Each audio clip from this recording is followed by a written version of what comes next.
Diego, você cria um disaster recovery. Basicamente isso, Diego, disaster recovery. Só que além de ser um disaster recovery, ele também é um load balance, porque você não precisa ter, por exemplo, um no ativo e o outro passivo. Como a zona de disponibilidade, ela prevê, né? As zonas de disponibilidade prevêem uma rede rápida entre elas. Então, entre a zona de disponibilidade 1 e a zona de disponibilidade 2, você tem link rápido. Você pode colocar os dois nós em modo ativo. E aí você consegue entregar para o seu usuário NLB, divisão de carga de trabalho. Ao mesmo tempo que você cria um ambiente muito seguro, muito resistente à falha, você também vai entregar disponibilidade, você também entrega serviço usando esse recurso. Gente, ficou claro isso aqui? Sim.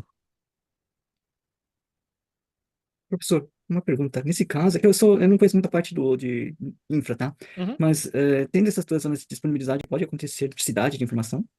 Duplicidade, como De, assim? duplicidade, por exemplo, dois aplicativos rodando ao mesmo tempo, e aí acontece do banco de dados duplicar, alguma coisa assim parecida? Não, não, isso não Não. acontece. Ah. Assim, normalmente, você quando cria uma aplicação, o front-end da aplicação, ele é escalonamento horizontal. Você precisa de mais disponibilidade, você vai adicionando mais nós. Hum, Já o banco de dados da aplicação, justamente por o banco de dados ser um tipo de objeto um pouco complicado de se trabalhar, você hum, faz escalonamento vertical. E aí o banco de dados, você cria ele num ambiente de réplica fria. Então você tem um banco de dados principal, onde está rodando ali o seu ambiente. Se eu precisar de mais entrega, eu escalono ele verticalmente, né, para ele entregar mais serviço para mim. E você mantém uma sincronização desse banco de dados com uma versão fria dele. Então você tem outro servidor ali atrás que vai recebendo replicação de tudo que está acontecendo com o banco de dados principal. Caso o principal caia, o secundário assume. Então, são estratégias bem diferentes para você dar alta disponibilidade. Para um banco de dados, é uma estratégia bem diferente, por exemplo, de um servidor web. O servidor web você simplesmente faria o quê? Zona de disponibilidade. Já um banco de dados, você vai ter que utilizar réplica, você vai ter que utilizar uma solução de backup e restauração ali, de sincronização. Então, cada serviço você tem uma estratégia diferente. Banco de dados, justamente quando tem problema de duplicidade de dados, ou corromper os dados, né? hum. Dados ficarem incompletos, você trabalha com esse conceito de um ativo e um passivo. E o passivo ele vai recebendo sincronização de tudo que acontece com o ativo. Caiu o ativo, o passivo sobe. Tá. Um tem que estar ligado. A princípio, um tem que estar ligado. Se esse não funcionar, o outro começa a trabalhar. Isso, Ok. isso. Isso seria failover? Isso que falando, não. Sim, é um modelo de failover. É um modelo de failover. O Peterson funciona como se fosse o RAID 0. Então, Peterson, o RAID 1, né? RAID 0 é aquele que quando qualquer coisa dá erro, tudo vai pro ralo. Seria o RAID 1, né? Você tem ali uma cópia de tudo que está acontecendo com o primário, você tem uma cópia de tudo acontecendo no secundário. E aí, quando dá algum problema no primário, o teu secundário sobe com tudo disponível para você continuar trabalhando. RAID 1. RAID 0, não use RAID 0, tá, gente? Só para fazer cache de pasta de impressora. Aí você usa RAID 0. Restante é tudo RAID 5, RAID 1, RAID 6, RAID 10. RAID 0 ele tira a confiabilidade. Aumenta a velocidade e tira a confiabilidade. Gente, então, conceito de zona de disponibilidade ficou ok? Qual o objetivo da zona de disponibilidade? Eu consegui, dentro de uma mesma região, criar réplicas dos meus serviços, de forma a garantir que os meus serviços vão continuar funcionando quando eu tiver uma parada em um dos data centers da minha região. Dentro de uma região do Azure, as zonas de disponibilidade têm muita velocidade, muita troca de dados entre ela, né, links rápidos entre ela, e aí eu consigo fazer divisão de carga, consigo fazer entrega de serviço, consigo fazer disaster recovery, failover, ali como vocês quiserem usar o termo. Então, uma região do Azure, eu tenho ali uma, duas ou três zonas de disponibilidade. Professor, existe região do Azure com uma zona de disponibilidade? Existe, gente. Existem regiões com uma zona de disponibilidade. E aí, como é que eu faço redundância nesse caso? Calma, nós vamos falar que existem algumas outras maneiras também de fazer a redundância, tá? Então, dentro de uma região do Azure, nós já vimos como é que funciona, qual é a estrutura dentro da região do Azure. Agora nós vamos voltar a falar do conceito da região em si, tá? A região, gente, ela pode também ser pareada. Então, existem regiões que têm pares e existem regiões que não têm pares, tá? O que é uma região pareada? Agora o conceito muda e o objetivo é garantir confiabilidade. Agora já não é mais tanta entrega de serviço, agora já é focado mesmo na confiabilidade. As regiões pares são regiões separadas por pelo menos 30 milhas de distância. É muito mais que isso, tá? Se a gente fosse pegar, por exemplo, aqui, ó, um mapinha aqui das regiões, tá? Vou dar um exemplo aqui, ó. O Brasil, aqui tá errado, porque existem duas regiões no Brasil, tá? Existe a região Brasil-Sul e existe a região Brasil-Sudeste. A região Brasil-Sul, se não me falha a memória, tem 3 zonas de disponibilidade. É um data center Microsoft um pouco mais antigo. Tem mais tempo. Então ele tá bem estruturadinho. Brasil-Sul, 3 zonas de disponibilidade. Brasil Sudeste só tem uma zona de disponibilidade, tá? É um data center novo, é um data center recente, só tem uma zona de disponibilidade. Ele nem tá aqui no mapa ainda, tá? Só tá o Brasil Sul. Essa zona, essa região Brasil Sul, ela é sincronizada com o centro Estados Unidos. Olha a distância entre essas duas regiões pares. Brasil Sul, centro Estados Unidos. Pera, você foi na África. Eu mudei o mapa de lugar agora. É Brasil Sul. Eu peguei aqui, ó, o South África, né? Brasil Sul, centro Estados Unidos. É bem distante, né? Outro exemplo legal é o leste Estados Unidos 1, que é sincronizado com o oeste Estados Unidos 1. Leste Estados Unidos 2, que é sincronizado com o oeste Estados Unidos 2. Então também tem muito mais que 300 quilômetros de distância, 300 milhas, desculpa, de distância. Então, a ideia das zonas pares, né, ou os pares de região, é você ter duas zonas do Azure que possuem uma velocidade considerável entre si, então elas têm um link ali bem forte entre si, bem rápido entre si, e elas permitem que você sincronize alguns serviços entre elas. Então eu poderia, por exemplo, professor, eu posso fazer isso com máquina virtual? Eu posso pegar máquina virtual e colocar em regiões pares? Não, mas, gente, máquina virtual não rola entre regiões pares, não, tá? Tem serviços que usam esse recurso de pares de região, tem serviço que não usa. Uma história de account usa, por exemplo. Uma história de account usa o recurso de par de região. Então eu conseguiria colocar uma história de account no Brasil Sul e a outra história de account minha lá no centro dos Estados Unidos. E sincronizar. Fazer toda a parte de replicação entre essas duas histórias de account. Se tivesse um terremoto, Deus me livre guarde, Brasil não. Se tiver um terremoto lá no centro dos Estados Unidos e o data center da Microsoft se perder por completo, não tem problema nenhum, porque tem cópia de tudo aqui no Brasil. Né? Ou se o cracudo for aqui no Brasil e roubar os cabos todos do data center, e o data center parar de funcionar, eu ainda continuo com o meu storage funcionando e dá para mim acessar esse storage lá no centro dos Estados Unidos. A latência vai ficar um pouquinho ruim, né? Mas vai estar lá para mim poder utilizar. Então, isso aí é um outro recurso de disponibilidade que a Microsoft tem, tá? Essa questão de pares de região. Então, alguns serviços podem utilizar esse recurso de par de região para que você consiga replicar esses serviços e dar alta disponibilidade para eles a longa distância, sincronizando entre regiões diferentes. Rômulo, uma dúvida. Essa questão de regiões, ela implica no custo também ou é algo que já é padrão mesmo da Azure? Implica e muito. Muito, muito, muito. Quando eu falar de calculadora com vocês, eu vou mostrar alguns exemplos. O data center mais barato hoje que existe do Azure é o data center leste Estados Unidos, tá? É esse carinha aqui, ó, leste Estados Unidos. É o mais barato que tem. O segundo mais barato é a região par dele, é o oeste Estados Unidos. O oeste Estados Unidos, gente, pra gente colocar recurso no oeste Estados Unidos, não é bom não, tá? Professor, por quê? É ruim? É lento? Não, não é isso. É um data center extremamente estruturado, muito parrudo, com tudo quanto for recurso que vocês vão precisar. O problema é que você vai andar metade do globo para chegar lá. Já o leste dos Estados Unidos está muito mais perto. E você consegue rodar serviço aqui no leste dos Estados Unidos com uma latência muito boa. Se eu for colocar uma máquina virtual no Brasil e uma máquina virtual no leste dos Estados Unidos, eu posso garantir para vocês que sem fazer nenhum tipo de artimanha de licenciamento, de compra antecipada, etc, tá? Simplesmente montando a mesma máquina, Brasil, Estados Unidos. A diferença de custo da máquina é por volta de 30%, tá? 30 a 35%, dependendo da família. Se você for colocar isso aí na ponta do lápis, uma máquina que custa R$1.000 mês, final do ano, você economizou o dinheiro da viagem. Mas, Rômulo, o que faz justifica essa... Acho que tá baixo. Desculpa. O que justifica essa diferença, assim, tão discrepante? Primeiro, custo do Brasil, imposto. Ah, Se você roda a entendi. máquina aqui, você tem que pagar o imposto, né? Tá explicado já. A famosa taxinha do amor. Tem que pagar.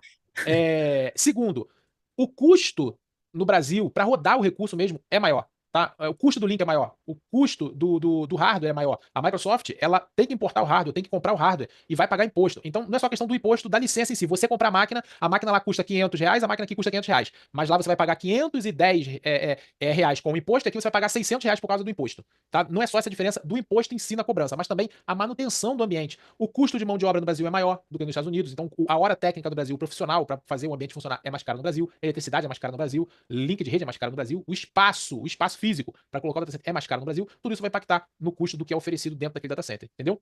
Entendi. Então, impacta, tá? Faz uma diferença muito grande aonde você vai alocar o seu recurso. Mas, gente, não levem isso como... vai ser isso que vai ditar aonde eu vou colocar o meu ambiente. Então, tudo agora eu vou colocar no leste dos Estados Unidos. Não é assim que funciona, tá? Não é assim uma receita de bolo, não é simplesmente pensar no dinheiro. Você tem outros fatores envolvidos que a gente vai falar durante o nosso curso, tá? Uma pergunta, quando você fala de pares, você está falando que tem um enlace entre um data center e outro, é isso? Isso, a gente pode dizer que existe um enlace de rede forte e rápido que vai te permitir colocar um recurso dentro do Brasil, aqui, ó, vai te permitir colocar um recurso dentro do Brasil, e se você depois de 2 segundos, for lá no centro-sul dos Estados Unidos e olhar, ele vai estar lá replicado. Entendeu? Entendi. As regiões soberanas. Gente, região soberana é aquela explicação que eu falei com vocês do Azure governamental, né? Então existem alguns data centers que nós não acessamos, nós não temos acesso, que são as chamadas regiões soberanas do Azure, são data centers para uso governamental, tá? Existem nos Estados Unidos, tem vários deles, na Europa também tem vários desses data centers. Então são data centers que alguns governos, eles alocam esse recurso junto à Microsoft para rodar toda a infraestrutura governamental daquele país. Então, são regiões isoladas. Pra gente não vai fazer diferença, é só pra questão de conhecimento de vocês, tá? Não faz diferença porque nós não rodamos. Eles rodam fisicamente isolados do restante. O pessoal de acesso para esses data centers é um pessoal com uma qualificação governamental de confiança. Então, é uma estrutura que a Microsoft monta para atender ao governo daquele país. A única vantagem de você ter isso aqui, por que a Microsoft vai falar disso aqui num curso? Se isso aí não faz diferença nenhuma para mim, eu nunca vou acessar um US.gov, eu nunca vou acessar um data center da Irlanda, por exemplo, que tem aqui um data center Gov aqui na Europa, que é data center Irlanda. Cadê, ó? Central, Itália, França, UK. Só porque eu tô falando, não vou pegar nenhum, né? Tem uns data centers aqui que são da Irlanda, que também são Gov também. Eu tenho que abrir o link de internet. O link de internet.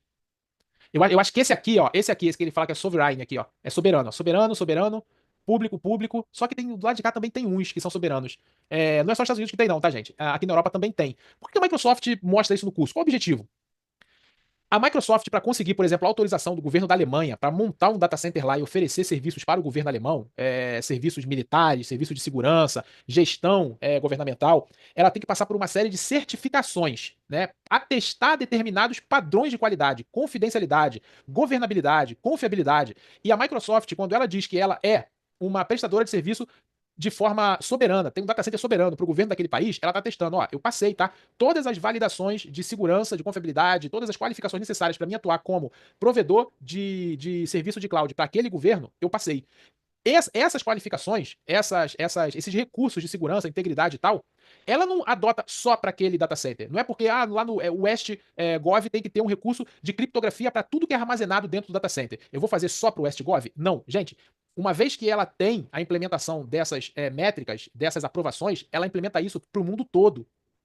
Então, quando a gente fala aqui, por exemplo, do Brasil Sul, quer dizer que o mesmo data center que roda aqui no Brasil Sul, ele roda exatamente com as mesmas parametrizações que um data center governamental lá nos Estados Unidos, com as mesmas ferramentas de segurança, com o mesmo cuidado em relação à confidencialidade, confiabilidade, translado de dados, acesso, os padrões são os mesmos. Então, por isso que é importante a gente saber que a Microsoft, ela consegue, até nesse ponto, entregar pra gente aquilo que ela entrega de melhor até para governos estrangeiros. Então, a mesma estratégia, a mesma segurança, os mesmos recursos que ela entrega para um data center soberano, ela está entregando ali no data center público. Então, isso aqui é muito legal, porque às vezes a pessoa pensa, pô, eu tenho medo de colocar os meus dados dentro do data center da Microsoft. Quem me garante que ninguém de fora está acessando? Quem me garante que o próprio funcionário da Microsoft não vai olhar as minhas informações? A Microsoft garante, a partir do ponto que, se você for ver as certificações para atender o governo dos Estados Unidos, governo alemão, etc., tem uma série de métricas lá nas certificações dizendo, ó, tudo que é armazenado dentro do data center tem que ser criptografado. Só quem pode ter acesso à chave de descriptografia é o próprio cliente que fez o armazenamento dos dados. E aí você vai ver, caramba, então tudo que eu armazeno lá dentro tem uma criptografia que só eu consigo tirar. Só a minha conta, quando loga lá, consegue tirar, consegue usar. Então a Microsoft, ela quer que essa informação seja de conhecimento público, tá? Que aquilo que ela investe, que ela tem de segurança, para o que é mais necessário, ela também vai aplicar aqui embaixo quando você monta o data center ali para a padaria do João ou para o armazém do Pedro. A padaria do João, armazém do Pedro tem os mesmos recursos de segurança que o governo dos Estados Unidos tem. Pro Pentágono. Beleza? Beleza. A região soberana da China, a região soberana da China, ViaNet, tá? Então tem lá a ViaNet, que faz acontecer o Azure lá na China, tá? É uma região soberana? Não é soberana porque ela é pública, né? Mas ela é uma pública isolada do restante do globo, né? Por causa do governo chinês, para garantir a conformidade dentro do que manda os padrões lá do governo chinês. Gente, tem um link para vocês abrirem aqui que mostra os data centers da Microsoft no globo e mostra até os links, né, de conexão entre eles, as regiões pares, etc. Como eu estou utilizando uma DockStation aqui para entregar as minhas telas, porque eu estou trabalhando no servidor Dell, quando eu rodo esse globo, a minha DockStation, ela abre o bico. Ó, já dá uma travada aqui na minha máquina. Meu áudio vai começar a picotar para vocês, porque ó, o Zoom aqui já falou que meu áudio vai ficar ruim, então não dá para mim abrir esse globo aqui não, tá? Eu vou fechar aqui, deixa o meu áudio voltar ao normal, que o meu áudio ainda está comprometido. Voltou já ao normal áudio?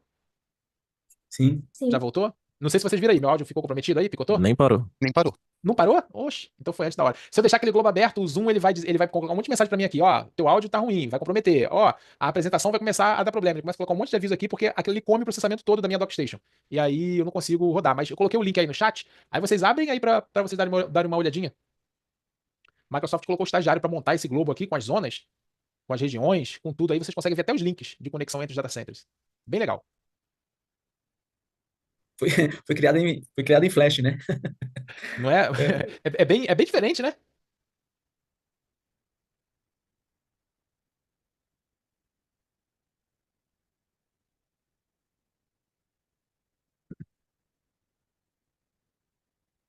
Oi, todo mundo viu aí? Sim. Ok. Bem legal. Beleza. Gente, eu vou começar a falar agora dos recursos dentro do Azure, tá? Então a gente vai começar a trabalhar dentro do Azure agora para falar de recursos. Vamos fazer uma pausa de uns 15 minutinhos, só para o pessoal tomar um café, beber uma água. E aí, quando Beleza. for 9h25, a gente retorna. Perfeito, Beleza? perfeito. Show. Obrigado. Obrigado. Show. Vou colocar o slide aqui do intervalo.